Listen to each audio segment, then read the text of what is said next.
Welcome to the Black Berea podcast, season 10. Do you want to do this again? Season 6, episode 10. Okay. Abby? Yeah. Okay, sorry. Should I do it properly? Yeah. Okay. Welcome to the Black Berea podcast, season 10. Season 6. Guys, I'm sorry, hold on, 2 seconds. Just for context, Sorry. I absolutely obliterated Zoe in a game of rock, paper, scissors, which means she's introduced in this Okay, I'll do podcast. it properly. So, yeah. Welcome to the Black Berea podcast, season 10. Sorry. No, you're taking a mic now. No. Sorry, I'll do it one at a time. Seriously, okay. Welcome to the Black Berea podcast, season 6, episode 10. We here. I'm here with... Mary. I'm trying to do the intro, guys. Mary's here. Louis. How are you guys? Been good, man. How are we good. today? Been good. Today? Good. What happened today? Good. I haven't been around for a few pods, so it's nice to be reunited. What you been up to? Where you been? I don't know. Actually, don't know. There was one episode where we were all available, then we weren't, and then we were again. That episode was Disaster. painful. Now here we are. That was a disaster. I'm sick of this weather. Can't do this. I'm sorry. Tired. Yeah, it's definitely a rainy day in July. I'm But tired. Apparently it's going to rain 40 days in a row.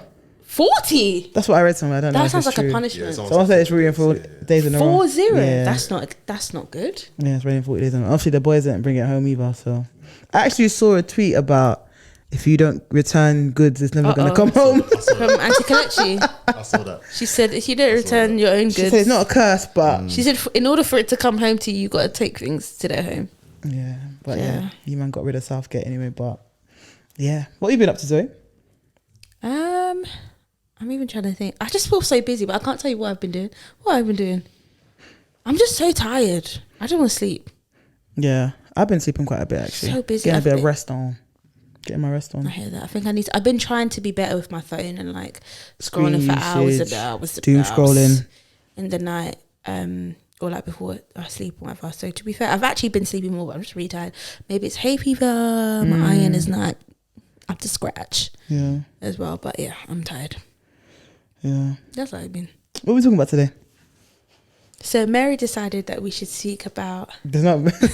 I'm Mary joking. decided it's killing We're me. talking about dating. There was a question from quite a while ago, actually, from when we were doing like the Ask BB. Yeah.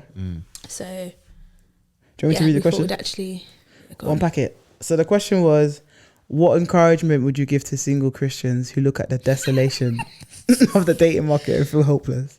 Every single time I hear that question. What, the desolation Desolation. Yeah, of it's the just so dating market and feel biblical. hopeless? Desolation is a big word. It's a big word. Desolation is a big word, and feel hopeless. But no, yeah. How do we want to approach this? Around like single Christians feeling hopeless, dating scenes looking a bit. Yeah, what does desolation actually mean? Like, what does that look like? I think it's, I don't know. Looking at the dating scene, they're thinking Yeah. it's not looking Guys, good. it's not bruv. their thinking. It's not looking Let's good. be bruv. honest. That's what they're thinking is what it It's is. not looking good, bruv. You know the funniest thing? I was at a wedding. So my sister's got married. So I had like 2 weddings. You look fantastic. Thank you. I had 2 weddings, and when I got back, everyone was like, "Oh, how did they go? Did you meet anybody?" To be fair, the type of wedding, it was my family wedding. Yeah, so yeah, the yeah. guys there were like my brothers and my cousins and stuff like I that. hear that. But usually, if I go to a wedding, I'm never thinking, just a day. Really? Most We live times, different lives. the guys are married. I'm going like this. The guys are married though. A lot of Yeah. the times, like the guys I meet or bump into, they're married. Or they're just about to be married. Oh yeah, you know, I'm getting married next year. And I don't know if that's what the person who's asked the question is speaking to around, like you look at this dating scene as a single Christian. And I think it's maybe helpful to kind of quantify the ages because a single Yeah, I wonder Christian what the who's, age. yeah, a single Christian who's 21 to 26 may not have the same feelings depending if you're a man or a woman.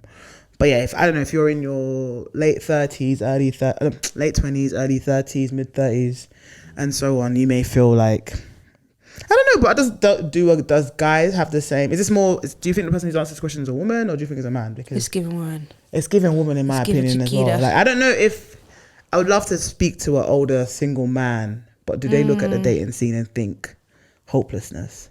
Wouldn't they just see opportunity?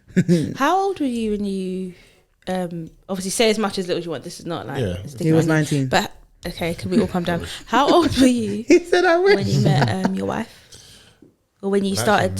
When we Yeah, started maybe dating, start with Nick. I was 20. Gosh, I don't know. 25.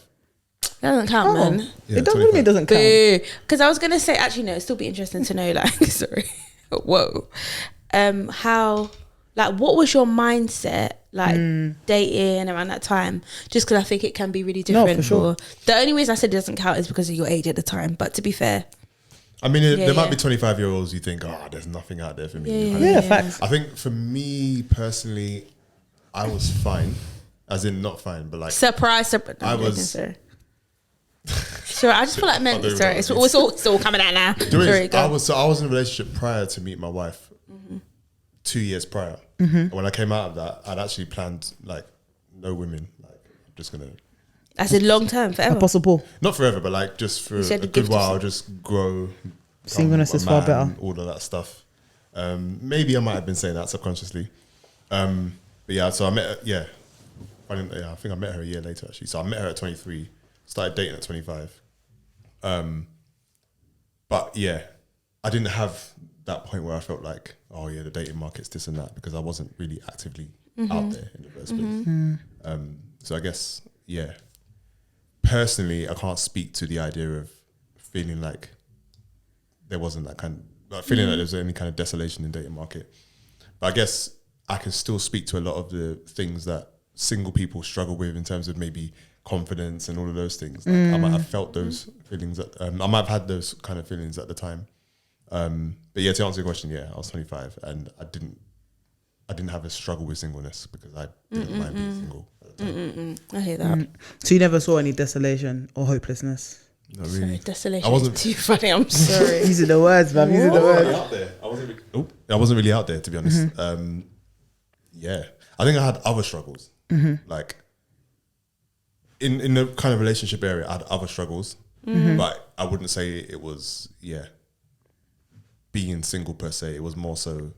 My wife could speak to it as well, like just being intentional, because we were friends for a while, and I wasn't intentional about actually making this, pushing it further, and that was my struggle, just not doing that. But yeah, no, I didn't have the kind of singleness struggle. And not to say I can't speak to it at all, but I just didn't really have that. What about now, like in your like church or guys you know, women you know, do you get a sense that people may feel that that desolation, hopelessness? Yeah, definitely. So I know a few guys, especially a few older guys, who I don't know if they'll call it desolation. Again, this word is killing. You know, I'm actually going to find what desolation even means. It's so funny. I'm so sorry. It is so funny. Yeah. Desolation.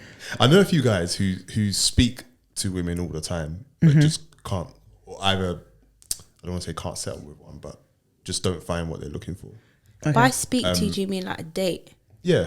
Okay. Yeah. Introduce themselves to women, go out on a few dates here and there, and decide actually, no, then just drop them in the bin. Versa. That's don't not, mind. that's not what he said. I'm joking. Come on, mind. Don't mind me. And then I know one or two other guys where they're probably not speaking to anyone at all, and they're having the same kind of struggle. Yeah. You know, that probably like you guys would know or could potentially speak to. And there are times where I wish I could just grab two people, just do this, like just matchmake, just love each other. Yeah, oh man, yeah. I can see it. I can see that it's a struggle. What do you guys do when you have been in that situation as well? When you're like, oh, like, come on, like these two people should like each other. Yeah, I try and set up. But to be fair, sorry, desolation, state of being decayed or destroyed, a bleak and desolate atmosphere. No, I bleakness, that's not bareness, nakedness. So I'm just giving you devastation. Oh, like devastation. Just so you guys know. No, if I see two people, to be fair, I always speak to the guy first, because the guy is the person that if he's not interested, what am I going to do? But if it works, why not?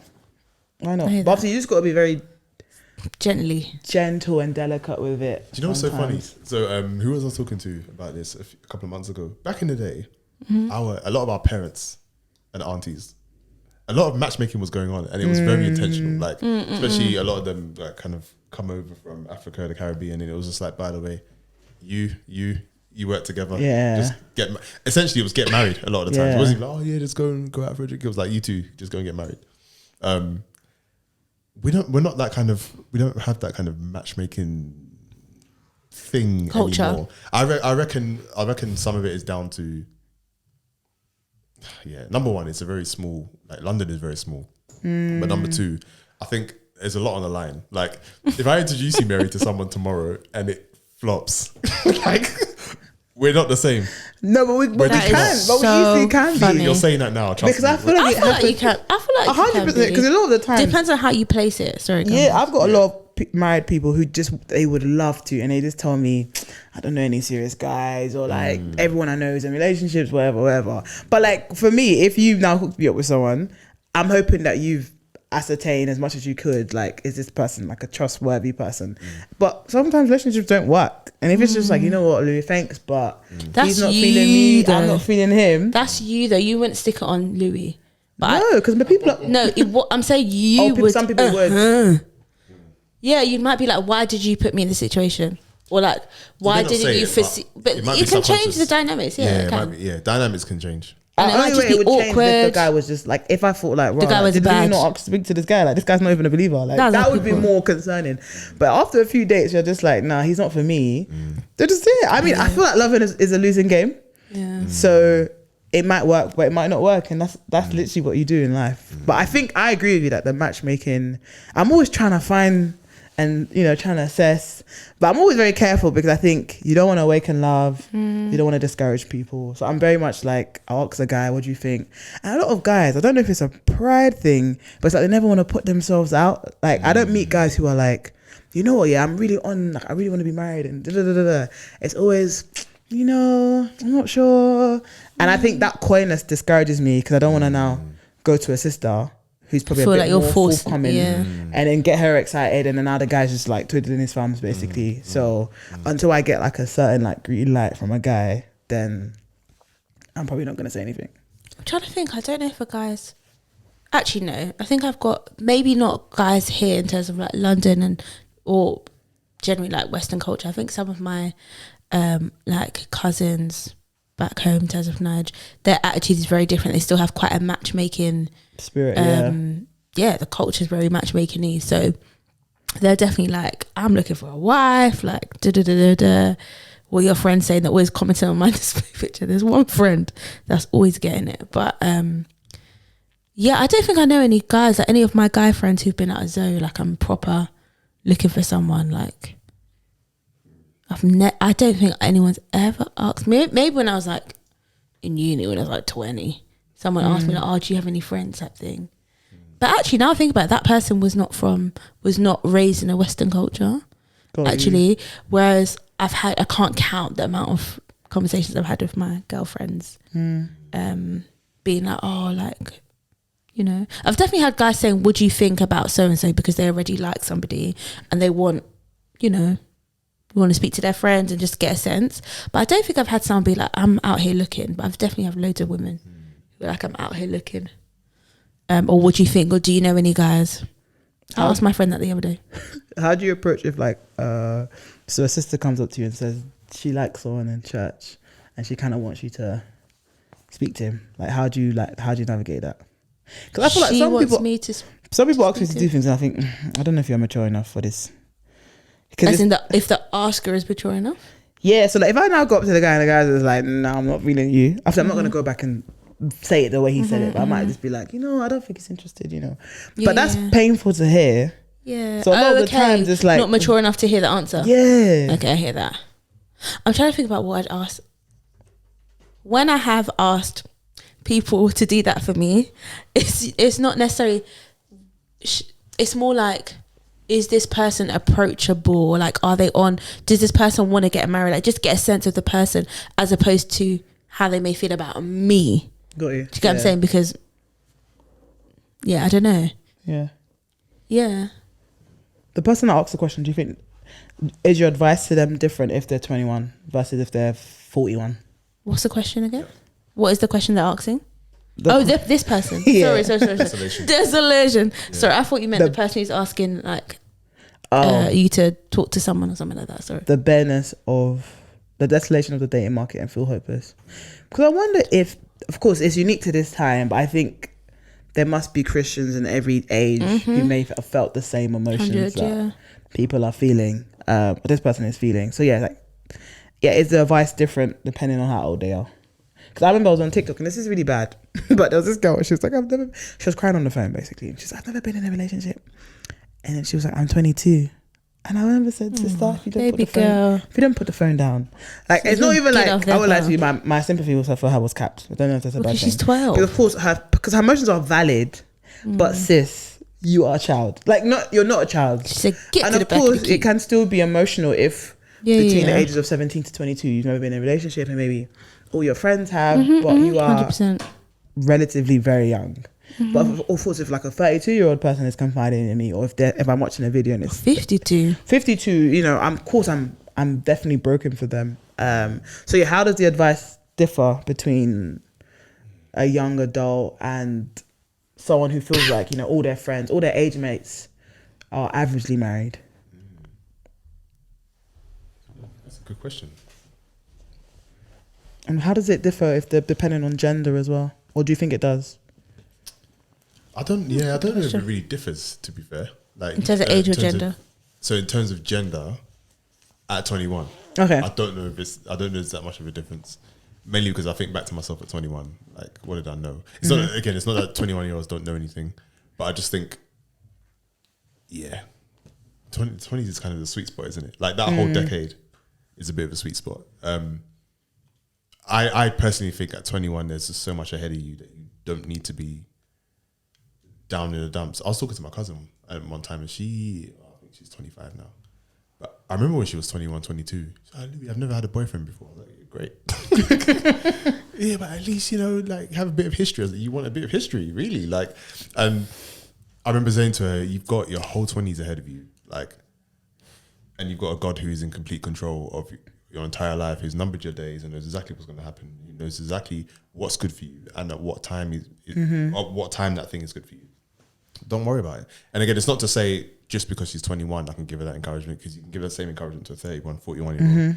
But I just looked at her at the time and just thought, nah, like, you don't need to be worried about that right now. Yeah. So yeah, I would say the advice would be different. It would be different between a 21-year-old and 31, 41-year-old, 100%. What about you, Zoe? I definitely would feel different. I'm trying to think what I'd actually say. As in, say, to a 41-year-old, 31-year-old, or just... Yeah, like maybe I'm thinking more towards a younger person who clearly wants to be with someone, wants to be married. I think probably just normalise it. Like, this is quite... It might feel unusual around your friends particularly, but it's actually a very normal life stage where people want to be together, find somebody to be with, and it seems like people around them aren't, like, it's a really normal thing. And I think sometimes you just feel like your situation is so strange, it's unheard of, and it's like you can't almost access, like, what comfort is there for me, because this is so weird. And actually sometimes it's helpful for someone to be like, oh, okay, like, this is really normal. And I would say, I was going to say it's particularly in church, but I don't think it's particularly in church. But I think it's just really, really normal. And to be fair, I think with an older person, I'm not usually the position of encouraging a single older person about singleness along those lines. I might be going to them a lot of the time. So I haven't really, even though I don't think that's the only way. I think you should be equipped to encourage each other. But I suppose in my world it's been the opposite way around. But I suppose generally I'd want to affirm the pain of it. Like, if you're someone, of course, like, not everyone wants to get married, and so there's kind of no there may be some other downsides to singleness, but it's not this feeling of longing and companionship, all of that stuff. So yeah, I think you just want to acknowledge, like, that's painful. It's painful to have a desire that's unmet. And for some people, God's sovereignty is such a relief. Like, God is in control, but that could also be flipped the other way, where if God is in control, he knows how much I genuinely desire this. Why is he withholding it from me? And I think it's helpful to just think about the goodness of God. It sounds like such a, like, basic and typical, like, response or topic, but I just feel like God doesn't withhold things that are good.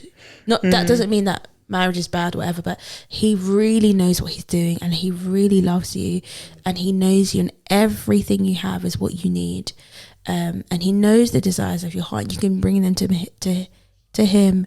You can almost like complain to him, not in terms of like just grumbling endlessly, but we can really bring our empty desires and our unanswered prayers to him, and he understands. Like Jesus understands what it is to be a human being, what it is to be single. He understands the struggles, he understands the temptations, he understands the our vulnerability to doubting, and he is actually able to keep us through that season, and we're able to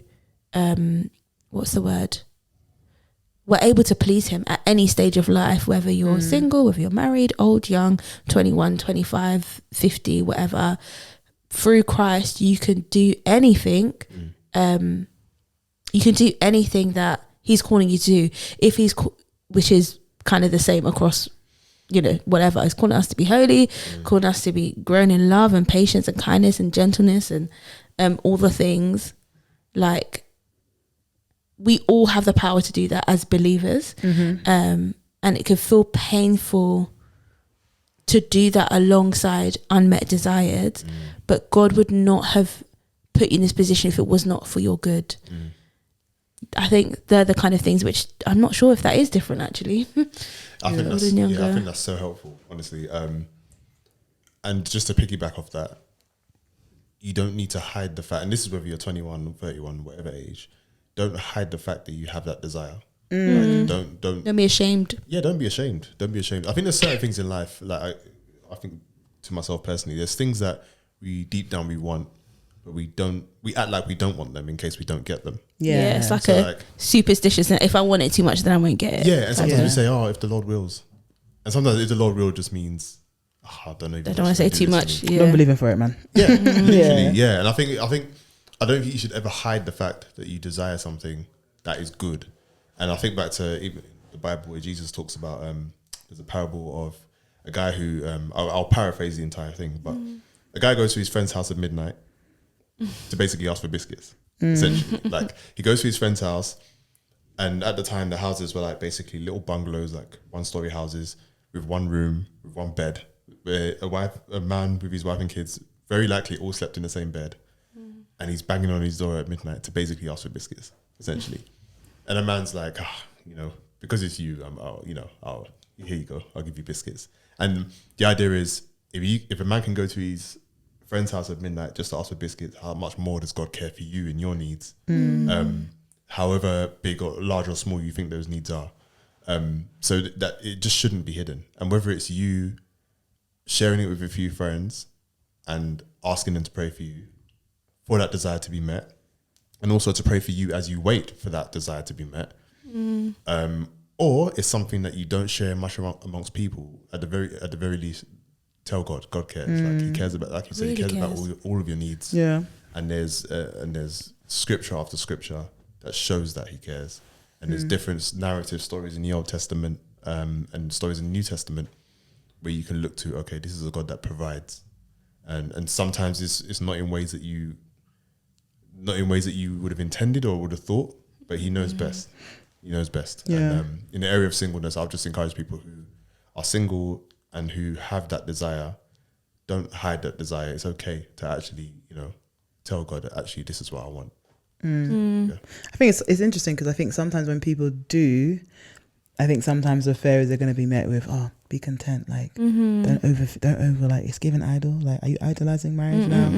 Or like you might even have your married person wanting to help but being like, marriage ain't that great, like it's actually got a lot of struggles and like issues, and then you're like, okay, sorry and it's always like, yeah, but I want it anyway. Yeah, you get a lot so like there's I think that's where the fear is. And then the thing is, just as what you said, Louis, there is that fear of like, if I say it, but I think that you can definitely lay your heart bare, hopefully with trusted community and before the Lord for sure, like and that's where you wrestle. It's like a Jacob and the angel, like you're gonna wrestle through this basically. Or like Hannah.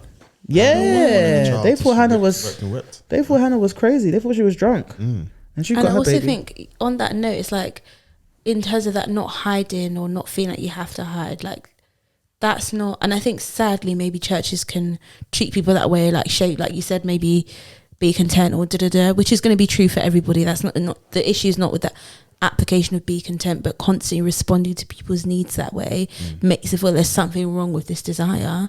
And I think you'd want to encourage people, like you said, to bring that desire before the Lord and not be ashamed of how deep the desire is or how desperate you are for it, because I think desperation is something that's generally shamed in society. Yeah, but God doesn't shame us for being desperate. Like you said, Hannah was desperate for a child. God didn't rebuke her desperation. I think there's times when we have to analyze, like, is this idolatrous, and a lot of the time we're going to find idols in our heart. That's how God like sanctifies us and whatnot. But I do think it's not wrong to be desperate.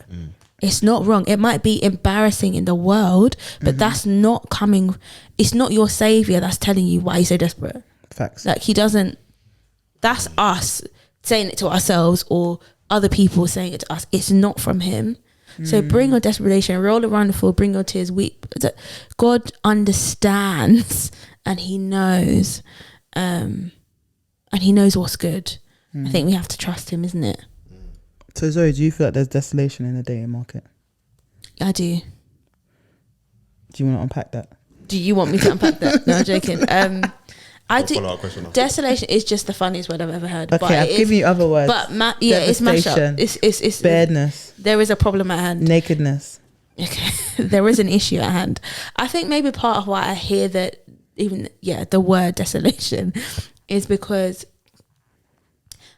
it's like, it's as if there's a lot of women and there's not a lot of men. It's like in the church or generally. Because statistically, they would say that women and men similar percentages. I'm talking about in the church. Okay, good. Yeah, in the church. So yeah, I think it's like, which I think can obviously lead to the hopelessness. Yeah. In terms of like, let's do the maths. Like the maths is literally not mathing at all. So, pardon me. I think it can feel very much like, how's this gonna work? But then also I think similar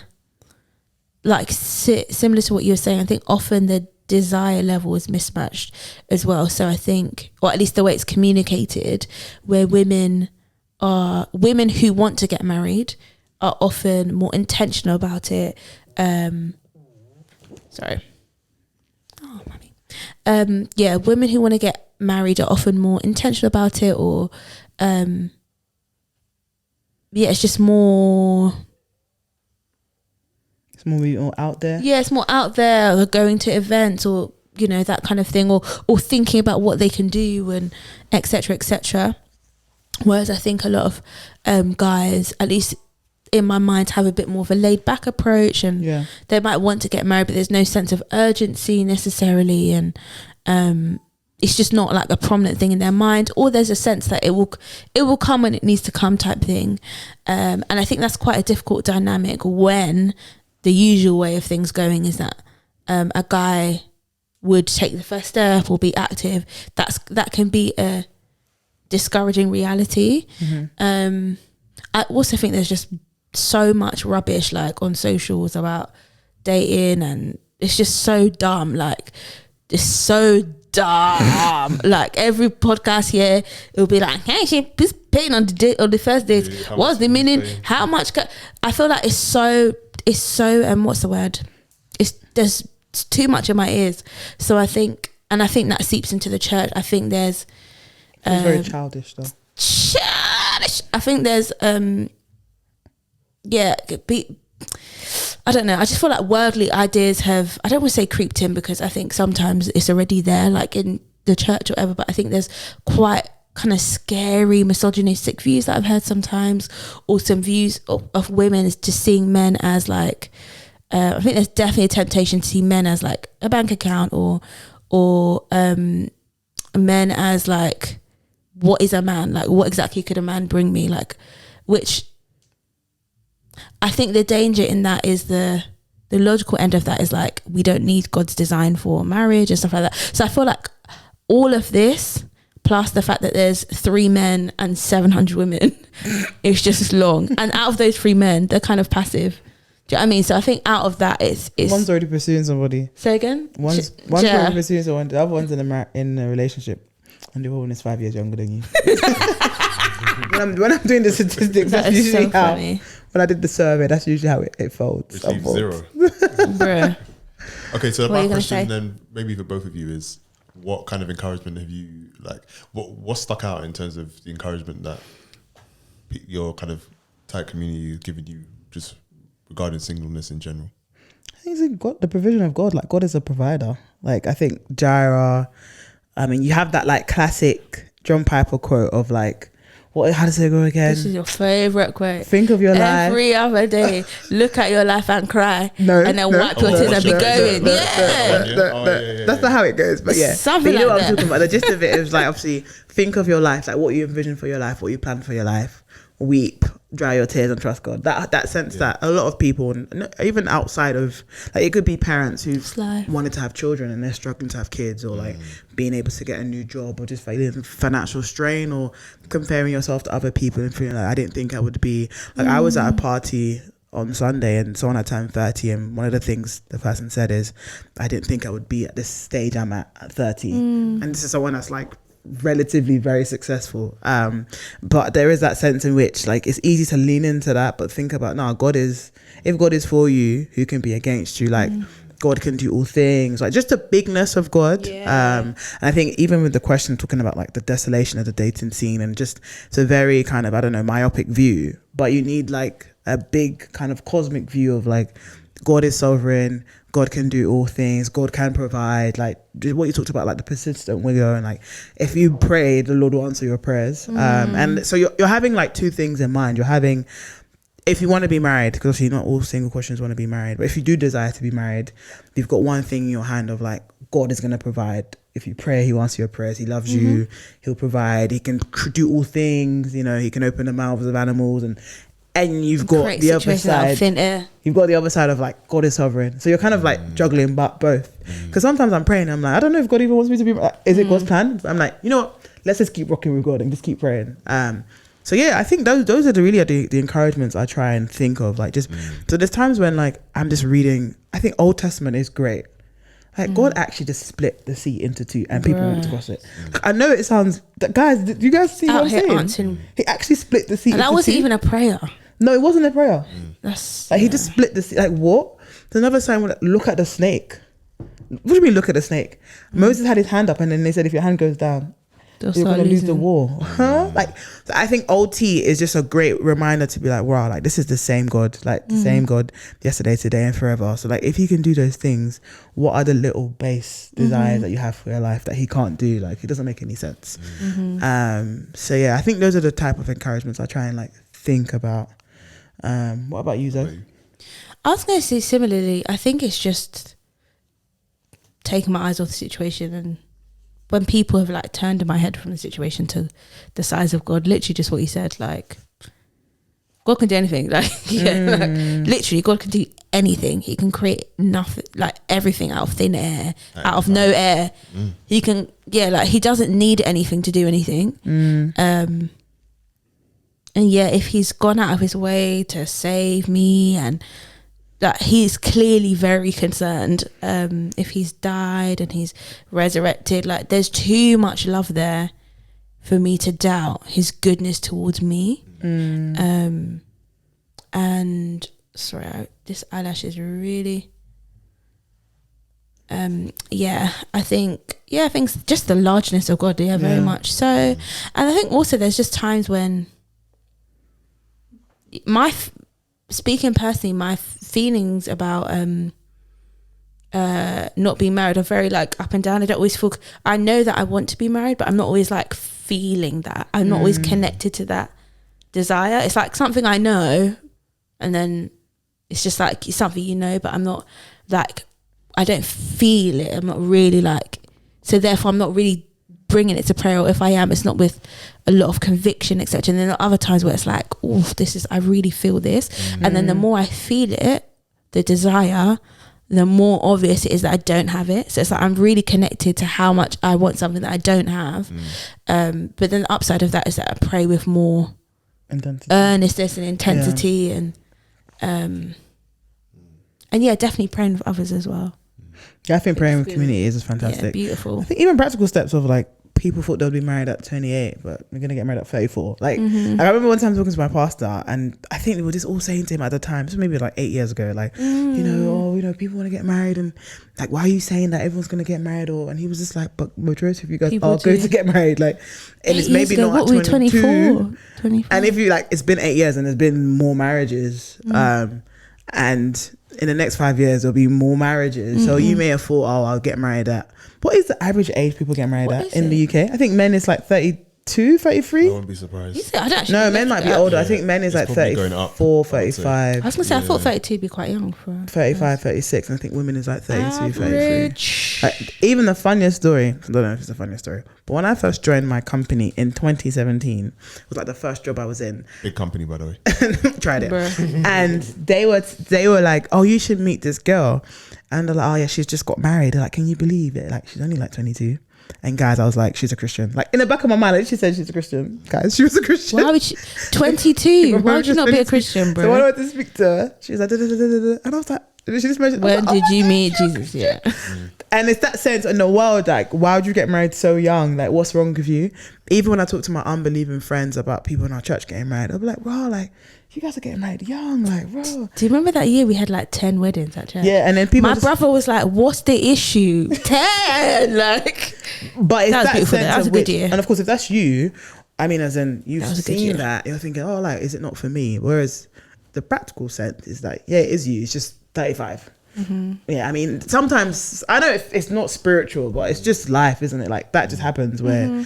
So that 21-year-old, I'll be saying that to him, like, I know you want to get married at 21, or you want to get married at 21, but give it 5 more years, man. And that's the thing, like, we don't want to, you don't want to dismiss their desire just because they're 21, but you do want to say, it's all right. Normalize it. Come back to me in 5 years. I do think, though, something we haven't said is that there's sometimes the reasons we don't have a desire is because stupid behavior or things that we're just not doing properly. And I think that has to be said. Say that again. Stupid behavior. I don't get. Oh, sorry. Our stupid behavior is preventing us from getting married. No, sorry. What I mean by that is, context. So, for example, sometimes, let's say somebody is constantly unfaithful in the relationships that they've been in, or they always gossip about their partner, or that they're like, like if they've been in a relationship but not married, whatever. Yeah, guys, not everything is just God's sovereignty. Do you get what I mean? Like, sometimes it's like, beloved, to work on yourself. Yeah. And you don't want to say it in such a way that it's like the reason that's not applicable to everybody. But I think my point is that I think it's necessary to adjust our advice, and for people to tell us the truth about ourselves as well, that might actually give insight into if there's something. I guess ideally we want to be in a situation where you want to be able to say, it's just the Lord's will. Like, there's nothing, I can't say anything. I can't say I did this or I didn't do that, or if I did, like, it's actually just the Lord's will. And I think that's easier to accept and believe when you can't see very obvious, like, problematic patterns and whatnot. That's what I meant by stupid. I think that seems like a discipleship thing of like, when you're in a relationship or if you're single, I just think if we should all be being discipled as much as we can by pastors, close community. And it's very easy if you do see the desolation of the singleness or the dating market, like, what are you doing with what you have now? Like, I think people always see singleness as like a waiting room, and I think there is an instance in which it is a waiting room, like you're waiting for God to provide marriage if that's his will, but it's not a waiting room of like you're just sitting still waiting for your name to be called. Like, there's so much to be done. Like, what are you learning? Like, how are you using your spiritual gifts? Like, how are you growing? Like, how are you serving people? Like, and it's not to be like, it's a shame if you're single for I don't know how long and all you thought about was marriage. Like, you just wasted your time. Like, and it's just like, there's so much to be done. And it doesn't just mean, you just go and babysit pet, like kids. Like you can go to the mission field, like go travel. I was telling someone the other day about go and travel. Like, and I know it's not spiritual, but go and travel whilst you're there. Visit some churches. Like, but like, yeah, don't waste your time being so occupied with what you don't have. What you don't have. Like, how much Bible can you learn? Like, how much time can you pray? Like, how much time can you grow in the Word? Like, there's just, I think every station you're in, like, God is trying to like build you up, and I think it would be a shame not to miss that opportunity of like, okay, I have spare capacity, like, because I'm not in a relationship or I'm not married. Like, how can I use that to the glory of God? And I think sometimes people are just idle, like bitterly just waiting, like, God, why don't you do it for me? Whereas spend your energies, man, worried about other things. Yeah, singleness is a season, just like marriage is a season. And it's not to, they're both seasons in life, of which much, like you said, can be done. There's so much fruit you can bear in those seasons, and I'm sure someone like John Piper would say, just don't waste your. Well, as much as say, don't waste your life, don't waste your singleness, don't waste it. I was going to ask you a question as a married man. Is there anything when you look back on your singleness? Is there anything that you, anything that you're happy that you? Sorry. Yeah, that is the question. Anything that you're like, I'm happy that I spent my singleness that way, or that I wish that I did this or that. One thing because obviously you guys know, like, systematic theology is in my back pocket. But one thing I'm really happy with in terms of, I guess, me being single is the amount of time I just sat at home, just read the Bible, like, for myself, studied it. It's not, actually, no, I can say, I don't have the same time that I had when I was single to read. I would say that's probably one of the best things, or I guess one of the things I'm most like happy with. What else? That's a good question, actually. I should think about that. Yeah, I'll save that for now. Something else might come up. But I spent a lot of time at home reading, listening to sermons, learning how to study, writing Bible studies, stuff like that. And I used to do things like, make little notes, stick it on my bedroom wall and go through. I was quite methodical in how I studied and stuff. So I'd say, I'm quite happy with how that went. Other than that, don't know. Just winging life, really. I was speaking to a friend who was saying the opposite almost, as that's something that maybe not as methodical as that, but she was saying that she's a mom, she's got 2 babies, and she's just like, her time is just very different, her world looks very different, etc. She was just like, I remember she was like to me, Zoe, like, she was like, read your Bible.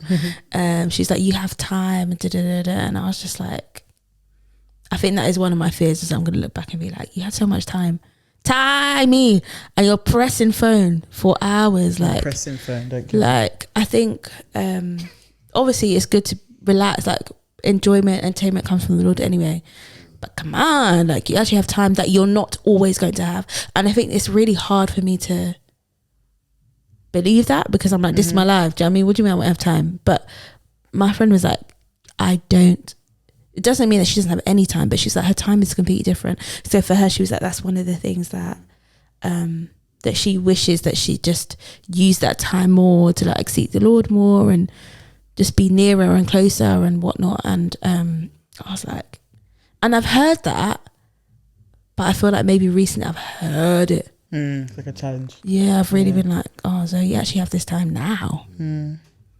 So the person who asked this question, what would you say to them if they said, I hear what you guys are saying, but I just feel like I don't think I'm going to get married, but I want to? What would you say? What's going on? It's just, I'm not trying to fight you. Simple question. What would you say? What would I say to someone because I've spoken to people who told me I want to be married, but I don't think it's going to happen for me. I'm just like, wait and see it. Like, I don't really know what else to say. Like, I think that's the thing. We can't tell. Do you know what I mean? Like, we don't have the gift of. The thing is that we don't know the future. Yeah. The honest truth is we don't know the future. God knows the future. Yeah. We can't promise that you will. We can't promise that we don't know. And also, God hasn't promised that. Yeah, I think you have to keep pointing to God as much as possible. I think on top of that, I would also caution that person in terms of the language that they use and in terms of how they speak about a desire.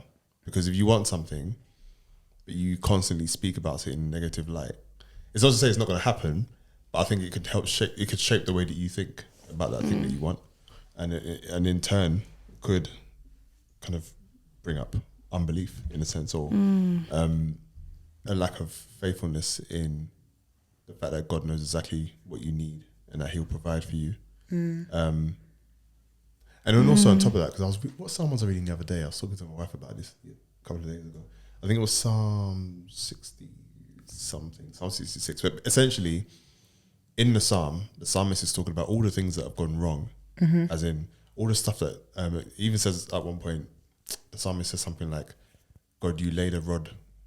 You made us, like, you left us out there to get beaten up, essentially. But then throughout the psalm, it was, I'll tell of your good deeds, I'll tell of all the good things that you've done, etc., etc., etc. And the idea was that there was so much for that person to be thankful for, and so much for them to praise God for, that it outweighed the number of things they had to complain about. And I think, like, again, those feelings can be brought to God. But I would say in the way that you describe those things, like, if you're believing that God will provide for you, try and speak in a way, like, try and preach That yourself in a way reflects that reflects that. And yeah, like Zoe said, God hasn't promised any of that. He has promised good things to those who love Him. Like, that's guaranteed. But yeah, I would just say, desolation is desolation just sounds so destructive. Yeah, desolation feels a lot. And if you see it as desolation, you're going to be discouraged every day. You're just going to be. But if you see it as, okay, I feel like it's desolation, but God is good. God loves me. God knows me. He knows all my needs. Then I guess, take whatever faith you have to God, however small, and to please Him that way. Yeah, I think that point about,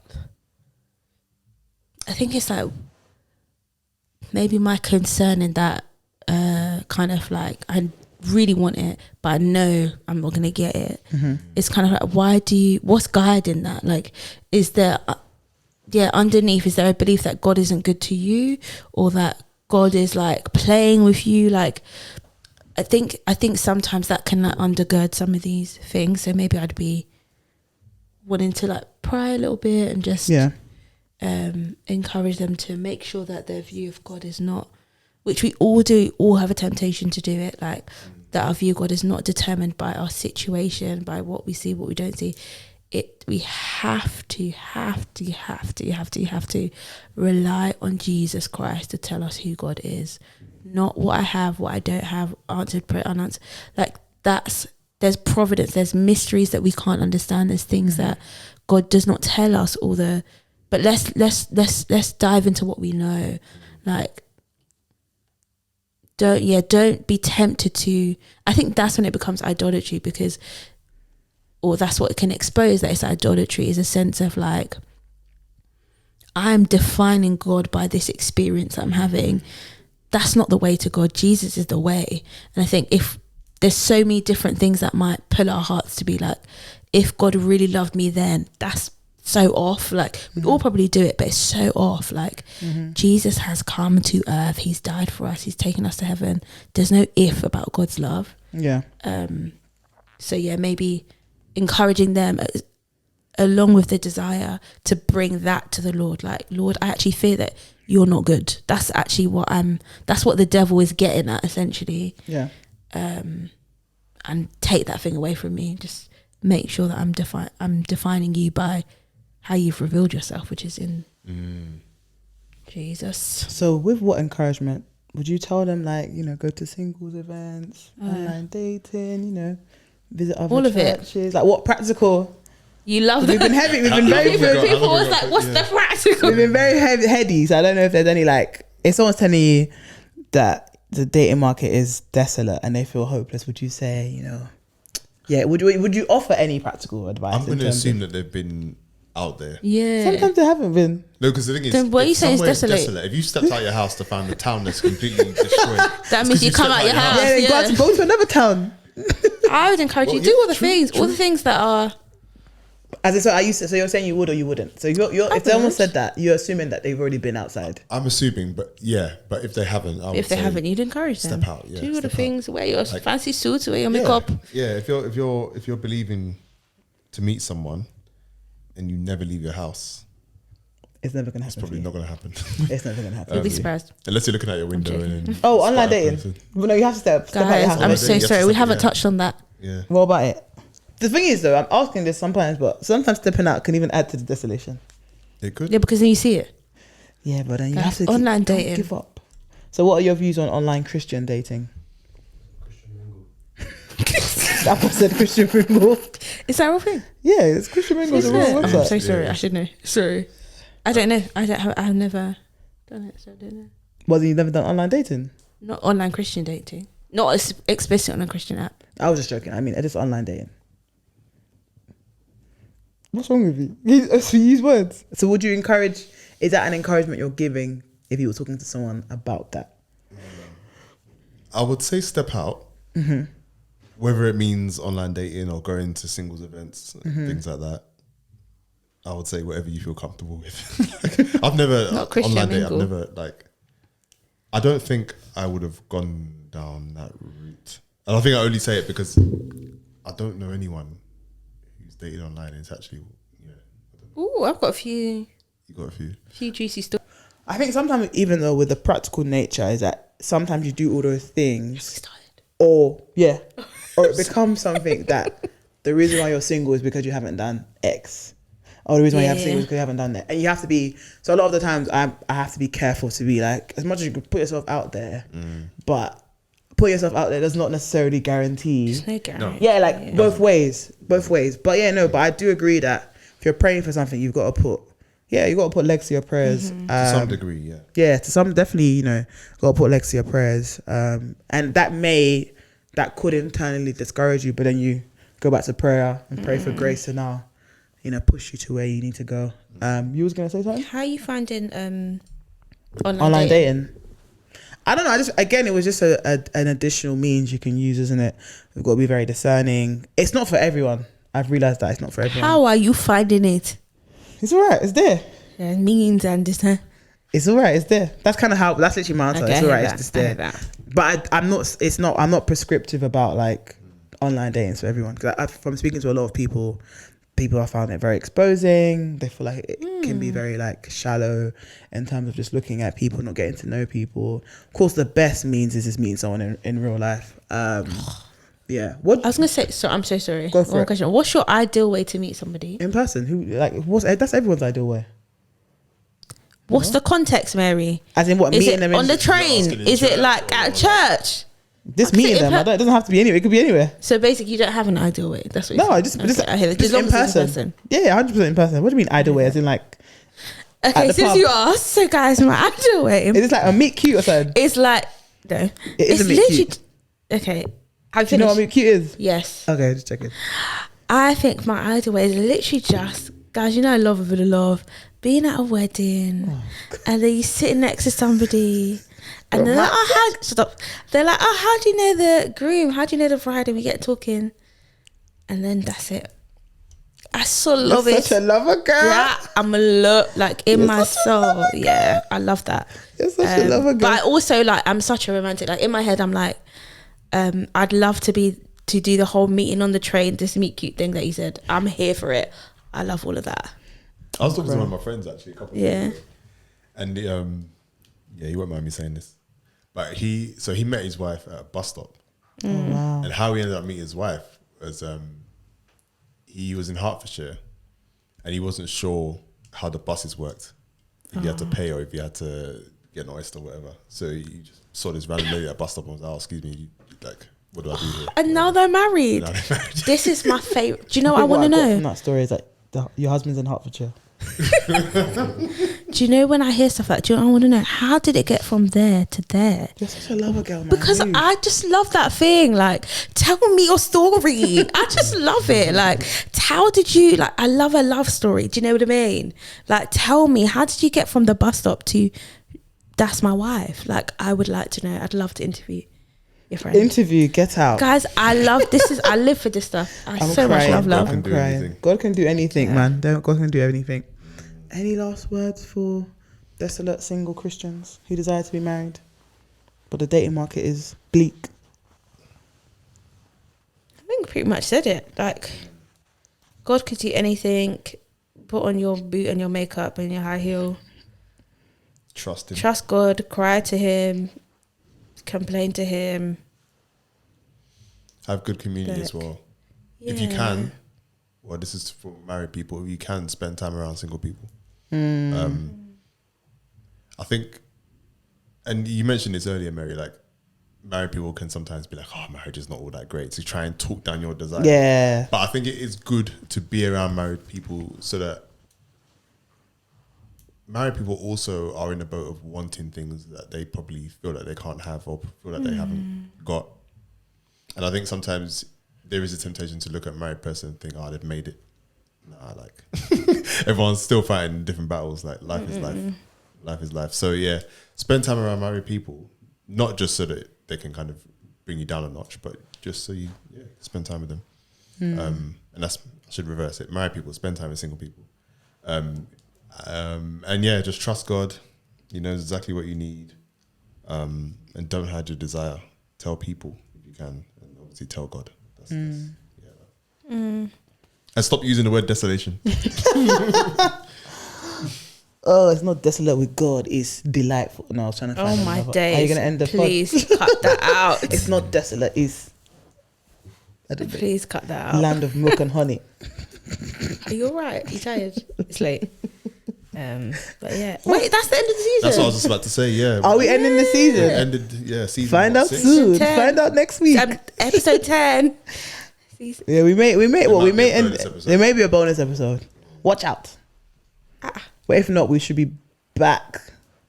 Soonish. Oh yeah. Soonish. We're doing some maths next week, basically. But we should also say, don't stop sending in questions. Cause Yeah. it Maybe we does should do help. another ask, BB. Yeah, for sure. Send some out. Yeah, it does really help. Insta, Twitter, emails, send your TikTok. questions. TikTok, send your questions, man. Yeah. Take care. What's the episode for this? What's the title for this episode? Desolation. It's only right. Dating and desolation.